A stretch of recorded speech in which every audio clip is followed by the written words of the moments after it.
What's up, it's your boy Speed, and in today's video, I 1v1 members from the gameleap Discord. Yes, that's right, you heard that correctly. I took on many members. And I'm not going to tell you the results, but in this video, you're going to be seeing what I do in the 1v1s to either lose or win. And yeah, let's get into it. Tired of being held back by your team?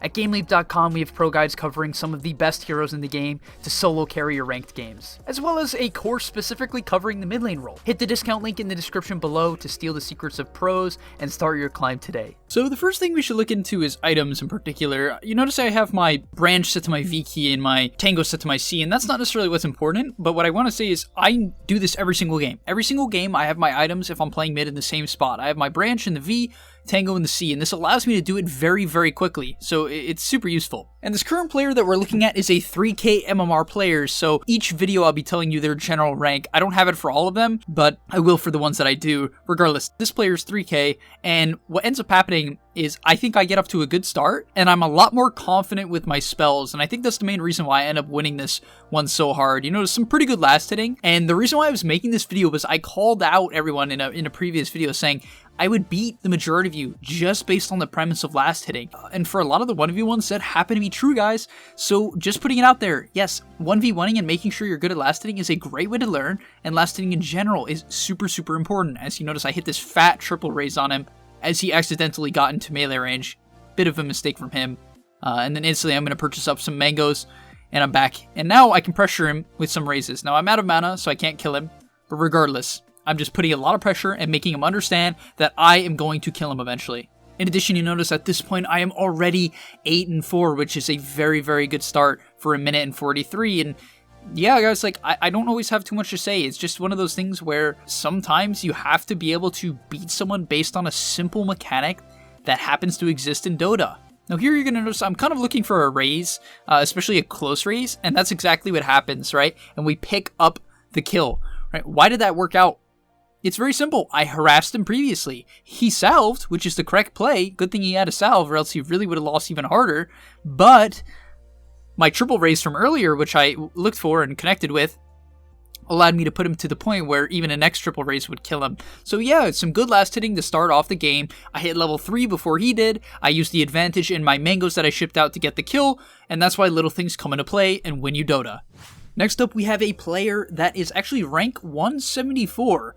So I wasn't necessarily confident I could destroy him on last hitting because, you know, typically players get better and better. He is a support player, however. Now, I'm personally a mixed. I play every role, but I'm definitely very confident with my mid lane prowess, I suppose I could say. So I would say I have the advantage in terms of overall experience. Regardless, let's get into it. So you're going to notice the first thing I do to approach this lane is actually auto-attack the creep. And my idea of this is simply just to kind of push the lane. I really like double waving against players. I find that it's very useful, and it would often guarantee me my early level 2, but I make a huge mistake allowing him to get my range creep deny. One of the biggest flaws of what I did there was simply not prioritizing that range creep very hard, and it gets me punished, right? So good play by him, good recognition of creep equilibrium. Regardless though, now I have my double wave, so I'm going to get my level 2 faster, and I understood that this would allow me to, you know, play pretty aggressive, as well as some generally solid last hitting, right? I get a long range deny there, and that could be a huge deny, right? It can secure me another last hit a bit later on, which is a big, big deal. In addition, now I hit level 2 right before him, right? And now I'm very confident I can, you know, pressure him under tower. Now, can I dive him? Not necessarily, but I can grief the large majority of the CS, which is exactly what happens here, right? I know I can't get the range creeps, but regardless, I get myself in a really good spot where he misses the majority of the creeps. In addition, I got that range creep deny, which is obviously huge. So out of nowhere, I have 4 denies and 4 last hits. So I came from a bad start all the way back, simply because I think I pushed him under tower and used that advantage to secure a lot of CS. And denies, of course. Next up here, my main goal was just to get to level 3 and then consider pressuring with it. It's kind of like the main thing you sort of look for as SF very often, because level 2 raise is the big part where you can start playing very, very aggressive with this hero, right? So that's exactly what happens. I hit a close rage, and then I hit, you know, 3 in a row. And you notice this happens in both of the replays, right? Same thing, same pattern. And those are the exact things you want to look for to improve on a hero like SF. Like, hey, at level 3, this strong SF player or high MMR player is hitting these, you know, races consistently, and is that winning him the matchup? Well, I would argue very often, yes. All I have to do now is substitute it for a mango as I raise the long creep. Very, very important. Always raise the range creep when that comes up, those situations. And yeah, so I also have 2 salves now. Now, should I have bought 2 salves? Actually, I don't think I should have. I was anticipating taking a bit of harass as well, because this player, you know, is a bit higher MMR, but it didn't end up happening too early at least. So I was able to save them. Not the end of the world though, right? It's not going to hurt me necessarily. In addition, I'm going to fake raises. This is something I'll do a lot against players. I'll fake animations, fake raises, and it's just an attempt to distract them. I'm really just trying to throw them off their game. That's all, as I, you know, go for a range creep deny again. But it's a big thing of mind games, right? I'm always thinking about how can I confuse my opponent and frustrate him as I go for a raise here, which does not connect as he secures the range creep. Well played by him. But yeah, I'm always trying to think, like, how can I greet this guy's brain? Like, what's going through his head right now? And here I'm, like, thinking, okay, he knows I have 2 salves, or he should know. So I'm going to play generally aggressive, and I'm going to assume he's going to kind of panic. So I'm just going to want to try to, you know, sneak long raises here and there, if possible, just to start the trading. Because if I can build up a long raise and then get in close range, he's basically dead, right? Because my long range will come back off cooldown and I can get 4 stacks. So I knew if that was possible, then I would go for it. Regardless, though, once again, I'm going to pick up a stick, I pick up a Wraith Band, and I'm just looking to win the trade eventually over time. You notice I'm going for a bit of a long raise as I mess up on the range creep here, but really I'm very confident at this point that I'm doing pretty well. I'm 20 and 8 by 4, which is pretty solid, as I felt like my beginning and my start to the lane was very solid. We talked about this after the match, me and him briefly, and yeah, he agreed, like, his start really hurt him. And yeah, that's why I think, like, having good early game mechanics can just be the difference between your opponent tilting even a little bit, because, you know, I don't know if he did or not fully, but there's a good chance, like a very, very good chance that because of that early unders tower, like, mess up, that he got a bit tilted. And once again, it's the reason why I'm consistently hitting, you know, the odd numbered levels before him. Now, have I been able to do too much with it? Actually, yes, I did with the level 3, but level 5, not so much. Regardless, now I'm going to build up some stats. I have a Wraith Band and a Wand, so I'm very, very strong. I haven't had to commit a lot of gold for regen. He's been playing generally passive. I don't think I've gotten raised at all. Maybe once, but yeah, I mean, that's kind of like a big thing, right? He has gotten no raises off on me. I just have had no pressure, right? There was one there, and he gets the range creep deny. Well played. But regardless, like, you kind of want to take control of the game and take control of the tempo and how people are feeling, right? And I feel like I do that with the triple raise. I put people on their heels. They're like, oh shoot, this guy's ready to go aggressive. I should probably be a bit careful. And that's kind of exactly what happens, right? They have to be a bit careful. And yeah, I decided that at the beginning of this, for a lot of these matchups, we'd go to 5 minutes and play on CS. I didn't really keep to this throughout the entire video, so don't be looking for it later on. But I wanted to keep general rules so I could keep the videos short and not have every game go 8 to 10 minutes, which some of the later ones did, which is why I put in this rule. But basically, I decided, and what we played to was whoever had higher CS at 5 minutes, and we stopped at 5:17, but whoever had higher CS at 5 minutes would win, and I had 26 and 9 denies, and he had 22 and 7, so I won by a bit. Now, did I crush him? No, right? That's the reason why he's a high MR player. I was not able to kill him. However, right, I was able to win a bit on CS, and I think that's, you know, CS and last hitting is something I've heavily practiced as a player. Next up, we have a Wex Invoker mid 1v1. I allowed players to choose whatever hero they wanted, so this player decided to choose Wex Invoker, and yeah, that's what we'll be looking at. So I believe I used the same strategy against this player of just instantly auto-attacking down the creep. I also have a Bassi, which I decided to turn off as I miss a lot of these early CSs, but I think I even should have just kept them on, and then I could really have hard pressured him under tower. If you have Bassi and you auto-attack the creeps, you guaranteed, like, giga shove them under tower. And that's sort of what happens here as I secure the range creep. I used a bit of a cold snap play there to mess with him. Right, if we go back at that, I cold snapped him to make him panic, thinking I was going to go for the last hit, so he shot out an auto attack, and I was able to, you know, get the last hit overall. Regardless, now just a bit of basic CSing. I turned on my Bassi because it was going under tower, and I just wanted the creeps to stay alive, because if the creeps are alive, what ends up happening is that they're going to be just hitting it for a longer time, because they're going to tank the tower for a while. But then you notice I turn it back off to get this range creep deny because I wanted it to die as fast as possible. So a bit of on and off Bassi. It can be a bit hard, so I don't recommend doing this unless you're very confident with your mid mechanics.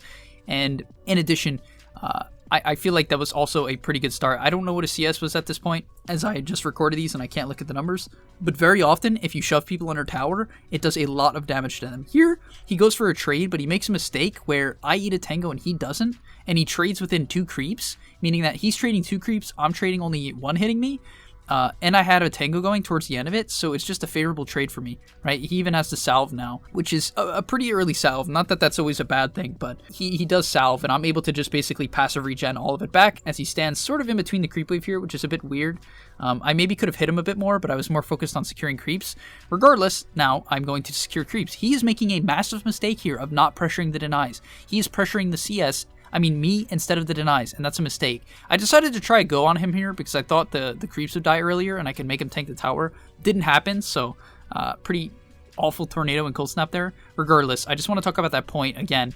We went under tower, and instead of pressuring the creeps that he legitimately could have made impossible for me, he did not, and instead he went for a different play, as well as tanking the tower here, which is just a mistake on his part. Regardless, now he also kind of walks back up here and almost gets himself killed. Oh wait, no, he did die. I totally forgot. But yeah, once again, it's kind of a slow build up. He clearly has a bit of issues of playing under tower. And when you have issues playing under tower, you get this scenario where one of the players just accidentally tanks the tower a lot, and then you just win the lane straight up because of that. And you notice here, he's EMP tornadoing me and all, but I really don't care. It doesn't do a lot of damage. I'm more so just focused on the creeps, which is exactly what happens, right? Once again, I believe I have 7 denies right now. And you notice that my numbers are always pretty good. Are they perfect? By no means, right? But they're always pretty good. It's because I have a very good ability to just pay attention to each and every creep and not overextend. Now, do I make mistakes? Yes, of course. If you really analyze my gameplay or show it to another pro, I'm sure they could point out a ton of mistakes. That's the beauty of Dota. But at the same time, once again, he's manning up to me here, but I know because of my items, there's just no chance he does it, right? I'm also level 5 now, which gives me level 3 quas, and I have just, 19 regen with no tangos going. So yeah, at this point, I'm basically unkillable. I also have a Bassi and a Null Talisman, as well as a Wand, so I'm even tankier.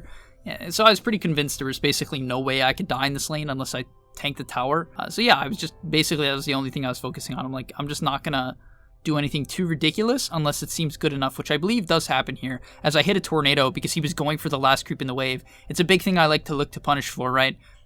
He was going for the last creep in the creep wave, so I just man up on him. And then instantly, after I'm done trading, I go back to quas, I'm healing up, and yep, this is basically why I take favorable trades. I get the item advantage, I got a first blood, and I fight very well based on creeps, in my opinion.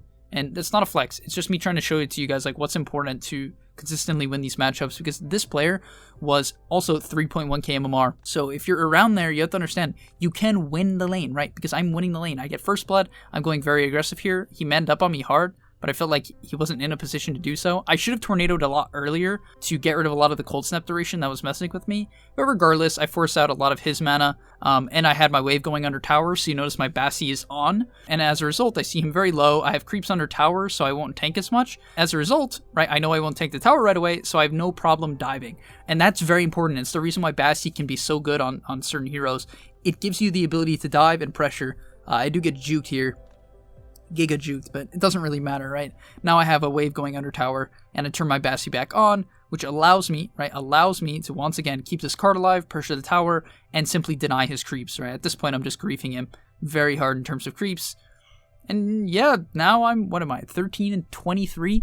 Sorry if I can't see that correctly, it's slightly blurry for me. But regardless, hopefully you guys can kind of see the advantages you can build up by playing a certain way. It's not random, it's not by choice. You don't win mid randomly. It's one of those things where you can practice and you can get to the level where you beat others by focusing on specific mechanics. And for me, I think the biggest one is last hitting and understanding when they're in disadvantage, right? I very often understand when my opponent is in a place where they're behind, right? Or where they're in a bad place for creeps. Because he's going on me here, but I'm under tower with an item advantage. I'm level 6. So instead of being afraid of his spells, I man up, right? A lot of players would be like, oh shoot, I'm getting tornado, I'm getting cold snapped. No matter what level they are, they'll back off. I know I'm not weaker than him, and he doesn't see that, I guess, right? And as a result, I have that gap, I go on him, and we end the game. Next up on the list, we have, I think this player was 4k, don't get me wrong, this one I don't have down for a fact, so I'm just guessing, but I think this player was 4k from what I've remembered. Correct me if I'm wrong, Dabuchi. But regardless, we are playing Pango mid, a very interesting matchup because there is actually quite a bit of outplay potential in this lane because you have Swashbuckle and Lucky Shot. We're going to see how I approach this. Regardless, to start the lane, just some basic last hitting, nothing too crazy. Here, I see an opportunity to secure the melee creep and the range creep with my Swashbuckle, so I'm kind of just looking for it, and I secure it, right? I also believe I hit him as well, so big win for me. Once again, I'm constantly pushing the wave onto their tower. This is how I'm comfortable playing, and it works for me, and as a result, I'm able to grief the majority of his early creeps once again. You notice, I'm doing the same thing over and over again in these early waves because it's easily reciprocable, and I'm strong with it, right? I'm very comfortable with it, and as a result, I punish him hard here, actually. He wanted to commit for this range creep, and instead of denying it right away, I actually hit him. That's a big play to make, where basically people get caught up on creeps, so instead of panicking and instantly trying to, 50-50 them for the creep, if you actually just hit them instead, you get 3-4 free autos in at many times. It's a big way to actually win trades in every lane, at mid, side lanes, doesn't matter. But regardless, just some basic CS. Once again, here, I knew he had to step up, So he commits his swashbuckle, right? I should have actually just chased him here instead of going for the courier. I didn't realize he'd see it. I thought I was going to get a free courier kill. But regardless, I should have chased him there because I knew he had no swashbuckle and was walking up. It was actually a massive opportunity that I missed and a big mistake by him that I didn't punish. But regardless, he's getting a couple CS here and there, but once again, I believe I'm 10-4, so I'm consistent. You guys have to see the consistency. You notice in any of these replays, am I just like 1-2 or like 1-4? No, it's not complicated as I get another deny there, right? And instead of him focusing on getting my creep, he had a free deny there, he just types in all chat, or I mean, sorry, he doesn't type in all chat, he all chat commands. Right? And obviously I don't know what's going on. It doesn't really matter. Regardless though, you have to focus on each and every creep. Each creep matters. I care about denies more than I care about last hits, only because I like messing with my opponent's head. Right? I just like getting in their head. Every time you get a deny, you make people self-conscious. I'm not kidding. I feel it, you feel it, unless you're special. Regardless here, now I'm just looking for autos. He uses his swashbuckles, so I know I have swashbuckle and he doesn't. And then I get a bunch of like lucky shot procs. Guess I'm a bit lucky, but at the same time, right, I was hitting him and he wasn't hitting me, so you could argue like, oh, Speed is just all luck. Well, I mean, sure, but I was hitting him and he wasn't hitting me, so like, who really has the advantage? Once again, he goes for a range creep, I punish him for it. You notice this is a very common trend. If a player wants to go for a range creep, I'm going to try to punish them. It's like the biggest opportunity to actually hit people and get damage off, and that is their range creeps. Like there, maybe he could have hit me instead of denying it. The deny is fine for him by all means, but it's just something to look for because people really get caught up on range creeps. So if they don't have a nuke for it, or they can't nuke it, then you want to punish them. I missed swashbuckle, that was big noob. But regardless, once again, shipping out mangoes because I want to win the lane. I have my salve just in case. I'm buying wraith bands because they're very good for trading. It's pretty good for Pango mid to buy wraith bands if he feels like he can actually pressure the matchup. There's a couple pros who do this. And yeah, now we're just off to the races once again. Similar to the last replay, I'll be getting my level 5 previous to him getting it. And once again, using my swashbuckle to secure the range creep, big deal, making my life simple. I don't change up this formula. Now, are there range creeps I don't nuke? Yes, the ones that are free, the ones where I feel like he can't pressure, then I won't necessarily do it. But for the most part, I am nuking range creeps, right? I believe same thing here. No, okay, I actually just let this one go because I felt like I could punish him, right? He stepped up very far and I actually kill him for it. So yeah, that's, once again, positioning, right? The only time I'll take my focus off a range creep is when I see an opportunity to actually punish him. And that's what happened. He walked up, he wasn't paying attention, he got focused on the creeps, and I hit him 3 times before swashbuckling. Those are basically the things you have to look for, like when your opponent's only paying attention to creeps, to actually hit them. And if you can start recognizing those situations, you become a lot better as a player. And now at this point, I knew that, because I got in first blood and had already, I have 11 denies, I have a severe level advantage. And as a result, I knew I would hit my level 6, so I wanted to trade very, very hard. This is something important to do when you know you're going to hit level 6 early and you can use it to, kill your opponent. You should be trading previous to it. It's like if you're pulling Jug and you're level 2, you can trade very hard because when you hit level 3, you can go for a kill. And that's exactly what happens here. I secure the range creep with a nuke, I hit him as well with it, and I secure the kill. And that's going to be all for that 1v1. Next up on the list, we have Warden. This hero is interesting mid because it actually requires a bit of previous knowledge, and luckily I have played the hero in the past because I found him very, very fascinating when he first got put into the game because he's a confusing hero. But regardless, once again, started the lane, nothing too crazy. He walks onto the low ground, I'm on the high ground, so I don't mind trying to, sneak some autos. Using the Spark Wraith to actually secure a creep as I get a deny. That's a very useful play when you have a nuke. You use your nukes to secure the CS, and then you deny, right? And here he actually steps up very far, and I use the Spark Wraith to zone him off the creep. And as a result, I get perfect CS in the first wave, which once again is huge. Because I'm thinking about this matchup, I'm like, how do I win? Well, the main time is when I hit level 6. Warden doesn't have the best kill potential previous to that. Really, like, it's just not impressive at all. So there's not too much to go for. Like, I'm going to flux him here just to make him uncomfortable. He's level 1, I'm level 2. Once again, the under tower situation you're going to see a lot. I get 2 denies, right? And then I back off. You can see how much I do that. And I'm going to keep saying it until you guys understand it and start thinking like, hey, maybe I should be trying this and I should be doing this. Because yes, this is something I've gotten good at. Once again, another deny. I believe I get this one too. Another deny, right? You have to understand, why is this possible for me? Well, it's actually very hard to last under tower, and it's easy to deny under tower, and at the same time, it's something I've focused on and practiced. You can do it too, guys. You can do it too. And yeah, now just some basic last hitting under tower, nothing too crazy. Obviously, once again, it's something I'm used to, so I get all 3 of them. And that's Dota in a nutshell, guys. If you are lacking this ability to do well in these hard scenarios, why do you deserve to go up in MMR? You have to ask yourself that question. What separates you from your opponent? I don't know. Because look, honestly, this is better than usual. Like, even this is impressing me. But once again, he goes for the range creep. I see that, and I punish him for it. Now, he does get the deny. Well played. But regardless, same thing going under tower. Do you think he gets any of these creeps? No. I don't let him get the creeps. It's so hard to last hit under tower against a player who knows what they're doing.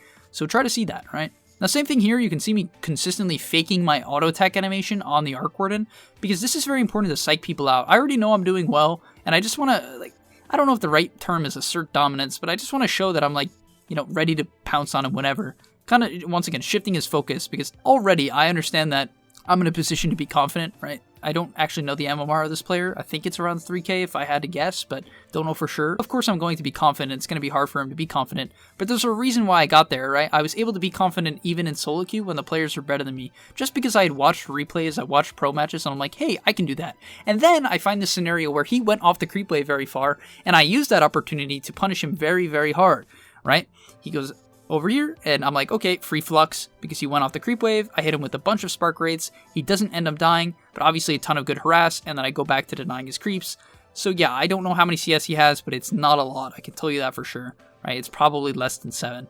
And that's the thing, right? It's just based on the premise of last hitting. Now, I use my spells and positioning and aggression to do this. It's not just like strictly when I hit the creep. But I would say it's like 60 to 70% when I just simply hit the creep. Like, it's that simple, guys. You're overthinking Dota if you don't know how to get better. You don't know what's the next step. I'm telling you what the next step is. All you have to do is listen and actually start trying it out. It's not going to work out right away. You have to keep practicing and keep going when it comes to these last hits. It's not going to come to you right away. You just have to be willing to play 1v1 and be critical on yourself. Like, every time you miss a last hit or deny, I literally get a bit mad at myself. It's not because I hate myself. It's just because I want to do better, right? And I know I can do better. And that's my mindset. I really think my mindset is a big part of the reason why I have success. And now at this point, I obviously know I'm going to hit 6 earlier than him, so I'm just kind of playing for CS and items until I get there. I'm basically thinking, like, okay, what do I need for when I'm level 6 to kill him? That's all that's going through my head right now. Well, that, and let's get the last hits. Because, you know, I just want to make sure I had enough mana, because, you know, using your ulti and such can require a bit of it. So I buy mangoes. In addition here, you notice when I'm winning mid, I buy a lot of stats. Now, boots can be very good for mid, and they're very good for getting runes and bouncing from jungle to jungle and such. They're very, very important, but at the same time, buying stats basically guarantees that in a 1v1, you're going to be stronger than your opponent in a man-up scenario, and Arc Warden is a hero that casts a lot of spells, so Magic Wand is a very, very good item, right, for the hero. In addition, his spark rates here weren't bad by any means, but they were generally avoidable, where you notice a lot of mine were difficult because I put them on the middle of the ramp, right? I put them in, like, behind the range creep. So he gets put in the scenario where he tanks it or contests the creep. He has to choose one. And that's what I do here, right? I'm like, you either contest the range creep deny or you back off. And he backs off, but then I get the free creep, right? Which is good. It's that simple. I'm using spells to secure creeps. And now at this point, I knew I was close to my level 6, and I'm paying attention to it. I'm like, okay, I'm ready to kill him. And that's exactly what happens. He steps up. I have some terrible mango usage, but regardless, I'm like, okay, here I go. And he dies. Dota 2, guys. Am I a god? No. I simply have played enough Dota and I've thought about it so much, and I've studied the game so much to the point where I realize, like, certain matchups win at certain levels. It's not magic. It's just things you can learn from watching replays. Do you think I've played the Arc Warden matchup before? No. Right? Like, Arc Warden versus Arc Warden. No. But what I can tell you is that I've played Arc Warden against other heroes, and I've watched a lot of Arc Warden, and as a result, I'm like, hey, a lot of Arc Wardens get a lot of kills when they hit level 6. Why is this the case? Well, the answer is really simple. All I now have to do is reciprocate it, and I will most likely win. And that's exactly what happens, right? Same thing here. I'm like, okay, he's not level 6, I'm level 6, and this is another opportunity. I cannot give him space, right? If I give him space, he's going to hit level 6, and I won't be able to flex him anymore, right? Because once he hits level 6, he can spawn his Arc Warden illusion. Flex is useless. So I go on him, even though I didn't have my ulti up at the time. I go on him just so he wouldn't get to level 6, and I kill him. Next up, we have Lone Druid, and this is a very cool matchup because both heroes have a lot of damage, right? With the Bear and the Lone Druid combined, you have to know the percentage of the creep where you can actually last hit it, and it's something I'm kind of comfortable with because I've played a lot of micro. I know the general idea of when you have 80-ish damage when to hit the creep. Like, it's just kind of in my head, and as a result, I'm able to just get an insane amount of last hits in this lane. I think I did extremely well. That's all I have to say, because the main thing that Lone Druid comes down to is the ability to use your Bear and hero and attack the creep at around the same time. It's very hard to do it perfectly, but you notice I generally do it, and I secure the far majority. I think I'm, what, 6-0 right now? Okay, no, I was 5-0. Now I'm 6-0. right? I got almost every single one. 7 in 2 waves. And that's the power of Lone Druid. If you're playing a hero like Lone Druid or Prophet or Lycan, you really want to make sure that this is the case. Then once again, guys, shocker, going under tower. Wow, I can't believe this is happening. I wonder why it's happening. Almost as if I pull aggro a lot and auto attack the creeps. It's insane. And then look, he's low HP because he had to tank a lot of creeps. And it's very easy for me to hit him when he's under tower because I position to the right side of the creeps so the tower won't aggro to me. And then I simply use the bear to hit him. That's it. I go to the right side of the creeps, I hit him, and it's easy money, right? Easy money. In addition, I was obviously considering when do I win this lane, as always, because I'm consistently running that through my head because it is very, very important. And I'm like, okay, I most likely win this lane around level 5. When I get my root, I can go for a kill. Up until then, I will be getting CS and I'll be buying items that allow me to get that kill, as well as I'll be harassing him and chipping him down, so when I get to level 5, I can threaten the kill. But yeah, until then, I'm just simply going to be going for CS. You notice, like, why do I win this matchup, guys? Do you think it's anything that complicated? Now, yes, there are actually some complicated things, but for the most part, I'm just hitting the creeps better than him. I don't know what to say. You know what I mean? Like, I simply can time it better. He messes a lot up. Clearly, you know, a bit uncomfortable in terms of playing against someone who's a bit higher skill, which is natural. It's just something you have to learn over time. When you go up in MMR, you'll get better opponents and you can learn. But it's something I can just feel it. Like, I can feel this aura of, like, uncomfort from the enemy players, and I obviously take advantage of it to some extent. Not in the sense that, like, I have some superpower. It's just, like, I can feel when they're a bit nervous or attacking too early, right? I get a read on it. And then here I get a Blightstone and a Orb of Venom. I genuinely don't know the best items on Lone Druid, but I know that Orb of Venom is good. I'm like, hey, Blightstone's got to be pretty good too, so I buy them. That's all I have to say for that. But regardless, I think I have 18 CS right now in 3 minutes. Really good, of course. Not as many denies as I would like, but it's a bit hard to deny against Quelling Blade heroes. Regardless, one of the best things about Lone Druid is his ability to deny range creeps under tower. Most heroes can't because they don't have enough damage, but Lone Druid can. And then here, I'm just looking to start taking some pod shots because I knew I'd be able to hit 5 before him. So if I did, there's no way he would man up on me, right? It's like just straight up impossible. So you notice I'm just sneaking some attacks. They don't do a lot of damage by any means, but it's enough. It's going to be enough, as I'm going to hopefully go for a kill at level 5. I don't remember exactly, but you can tell I have an idea of my game plan before the game even starts, right? This is not me just saying it because I'm out of game. I genuinely think these things in game, or I'm planning them before the matchup starts, right? See how aggressive I'm going even though I wasn't level 5 yet? I'm like, okay, I'm just going to prep him a bit. And then he walks up here because he went greedy. Once again, can't go for the last creep in a creep wave. That's exactly what he went for. As a result, I hit up a root. You know, and then we just chase him down. Nothing too crazy from there. He can't get me off of him. I don't believe he had roar up. I don't know for sure. But regardless, we get the kill. What do you know? Spike kill. Are my kills random, guys? Yes, sometimes. Sometimes they're a bit random. Most of the time, not really. It's usually based off something. It's usually based off some timing or some play I know I can make. It's not random. I don't get lucky. I don't win solo queue because I'm lucky. As much as you guys might think that, it's not the case, right? It's not lucky because then, once again, same thing here. Level 5, he's level 4. I'm sorry, I'm even level 6. I know I can go on him. It's that simple. Now, I don't dive the tower because I didn't want to get my bear killed and give him a chance back into this game. But regardless, I zone him completely off the wave. I get, you know, a bunch of denies. He's going to miss a bit of XP. I get Wraith Bands for my bear, which I know is abysmal. You don't have to tell me. I understand.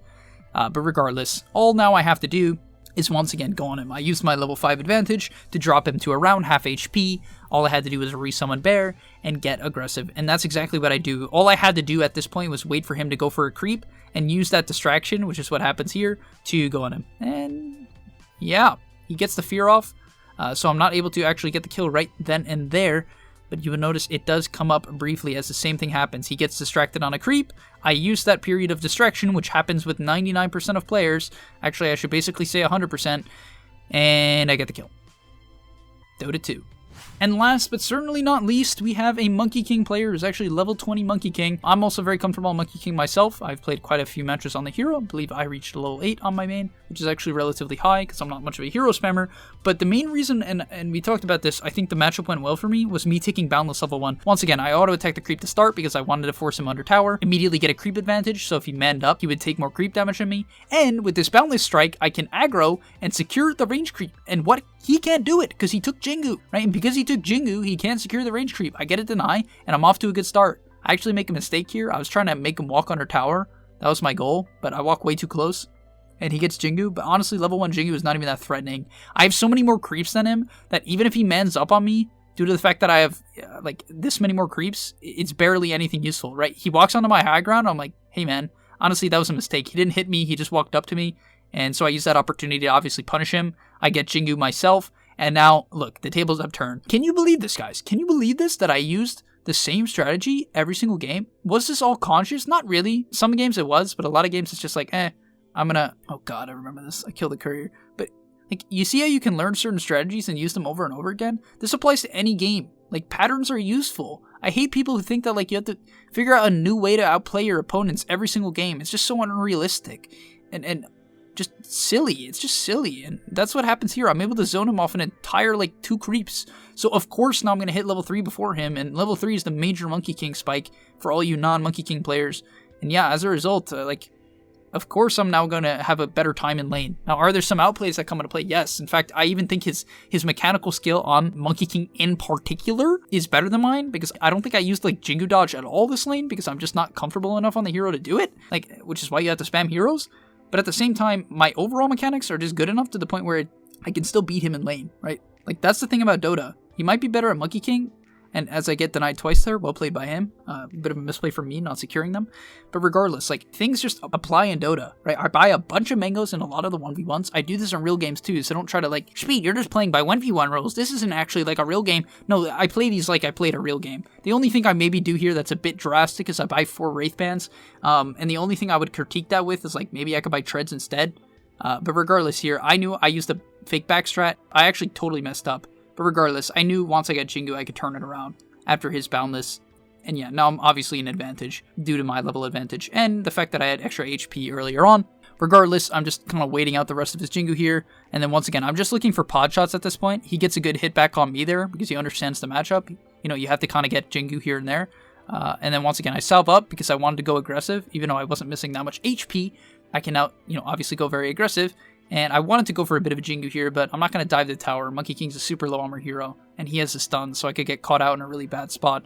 Regardless, I'm just going to look to pull aggro, so I don't have to play lane on his high ground all the time. And then here, I knew he was going to go for that deny, and I used that opportunity to get Jingu.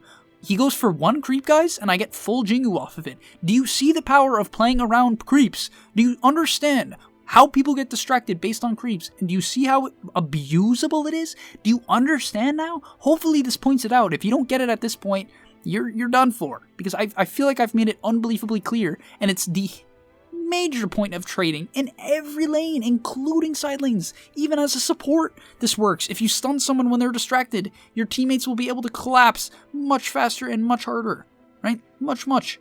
And at this point, I'm buying the same typical items, right? I get my, like, fairy fires and whatever. Just for outplay potential later on. He builds up Jingu, but obviously he's not going to be able to actually kill me.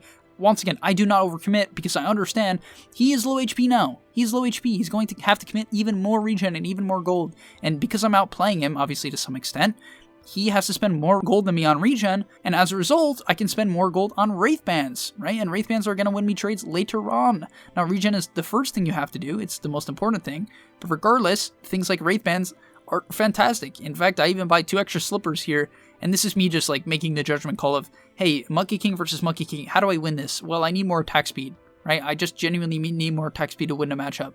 So, I buy whatever gives me the most attack speed and damage, which is slippers. They're very good. Right, and that's exactly what happens, right? I actually get 1.1 in my backpack. Now I have a ton of attack speed. Once again, he gets distracted on creeps. I'm level 5, he's level 4. Easy money. I get Jingu. I stun. I don't even know if I hit him there. I don't remember. But regardless, I know he's, like, low HP. I think I did hit him. And as a result, I'm able to get level 6 coming up shortly. Once again, sneaking little pod shots, range creep deny. Very clean. I think I have 12 denies right now, which is pretty huge. Now I'm once again using this opportunity where the tower is aggroed to the creeps to punish him. I cancel his salve with my, Jingu hit. I slow him up. He lets me get an attack off. Big mistake on his part. And I get the kill, right? Once again, build up an advantage. I get an item advantage using my item and level advantage. And my overall harass that I have built up over time, I commit to a kill that is not dangerous. Easy kills, right? Are outplays useful? Yes, but stop trying to be Samel before you can even be a 5k MMR mid laner. Okay? You have to understand, you have to go step by step. Stop trying to level 2 dive people as Monkey King like you see Thompson do if you don't understand the nuances of it yet, right? There's a reason why I'm reliably winning 1v1s when I'm allowing my opponent to choose their hero. They are choosing the hero. I am not choosing, right? They could pick their best hero. This player did, and that's not a flame to him. I'm not trying to make him feel bad. right? I genuinely respect his play as a Monkey King. I think he does a lot of things correctly, but you have to understand there's still underlying mechanics that he has not perfected yet, or maybe he was nervous. I don't know what it was. Regardless, these mechanics obviously hurt him a bit, and as a result, I can win the lane and win the game reliably. And yeah, now at this point, obviously I have 4 Wraith Bands. There's just no possible way he can trade with me. My attack speed is just super high. Now, would I recommend doing this in a real match? Not really. Regardless, he messes up his dodge. I get the kill, and it's GG. So hopefully you guys see this after a lot of 1v1s. That was a lot of footage. Hopefully you stayed with me and enjoyed, because I really put a lot of effort into this video. Hopefully this can help you understand what you're doing right and wrong in the mid lane. Am I perfect? By no means. Right? By no means, but you can watch people like CCNC and copy what they do. You can copy. Go copy. Do you think I learned these things by myself? No. No, I did not. I'm not that smart, okay? I don't know anyone who is. There's very little people who can, like, create the meta, okay? It barely exists. If they do, their name is Topson and they win TI. Like, that stuff really doesn't exist. So start copying, drop your ego, gain some humility, and try to learn some mid lane. Best of luck. Are you tired of being hard stuck at your rank? Over at gameleap.com, we have a library of hundreds of guides authored by pro players and coaches covering literally every aspect of Dota. Whether you're looking to master a new hero or role, or just polish up your existing skills, GameLeap is the proven place for competitive gamers to hone their craft and unlock their secret potential. Hit the link on screen right now, to take advantage of our special offer for a 25% discount, guys, 25%, and start your journey today.